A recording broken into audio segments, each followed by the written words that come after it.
सोलापुरात operation tiger आणि operation लोटसमध्ये रस्सीखेच सुरू आहे. उद्धव बाळासाहेब ठाकरे गटाचे नगरसेवक खासदार ओमराजे निंबाळकरांच्या संपर्कात होते. मात्र आता ठाकरे गटाचे नगरसेवक आणि काँग्रेसचा एक नगरसेवक आमदार राणा जगजितसिंह पाटील यांच्या नेतृत्वात भाजप प्रवेश करणार आहेत. आता या सर्व प्रकरणावर जगजितसिंह पाटील नेमकं काय म्हणाले पाहूया.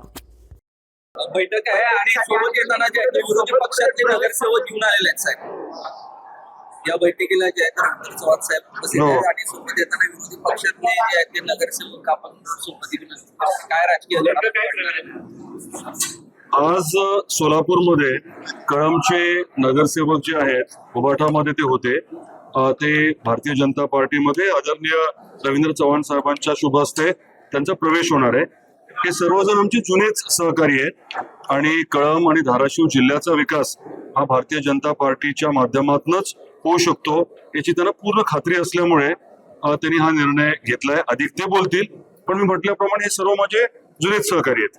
नगरसेवक आहेत साधारण 10 आहेत, मला वाटतं 9 ते 10 आहेत. साहेब. हा मातोश्रीला धक्का असणार आहे का ओमराजे निंबाळकरांना धक्का म्हणायचा?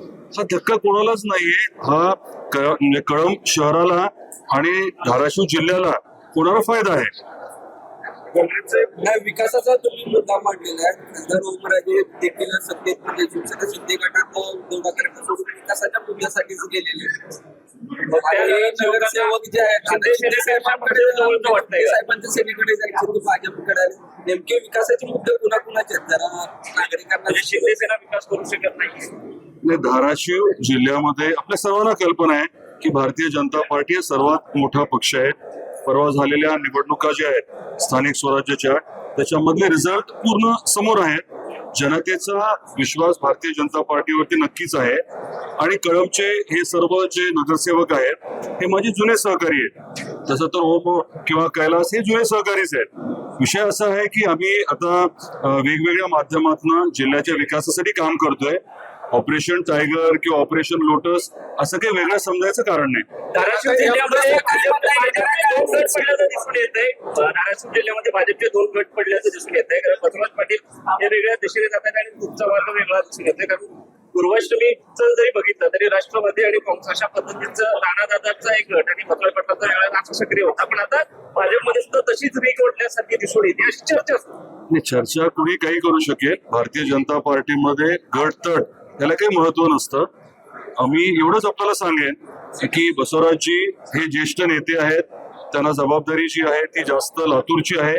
धाराशिवमध्ये तर ऑफकोर्स त्यांचं वास्तव्य आहे आणि त्यांची पूर्ण आम्हाला सहकार्य होतंय, मदत होतीये, त्याबद्दल काही अडचण नाहीये. महत्वाच्या कार्यक्रमांना तुम्हाला निमंत्रण दिलं जात नाही असं काही नसतं.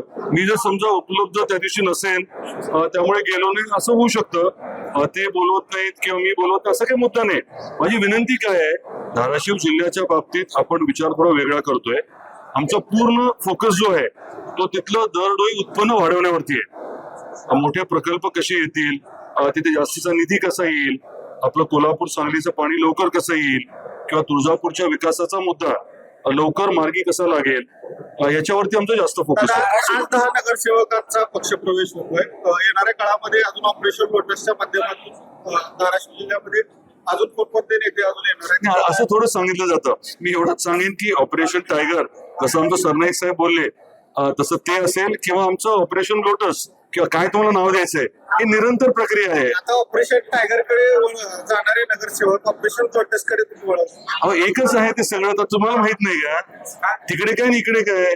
आम्ही एनडीए म्हणून आम्ही सर्व एकच आहोत.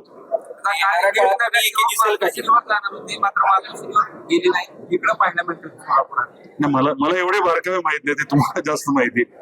येणाऱ्या काळात एकी दिसेल का? लोटस टायगर एकत्र दिसतील? प्रश्नच नाही ना. सर्वजण जे आहेत ते आदरणीय नरेंद्र मोदी साहेबांना, आदरणीय अमित शाह साहेबांना नेते मानतात आणि त्या अनुषंगाने आम्ही सर्वजण काम करतो. ठीक आहे.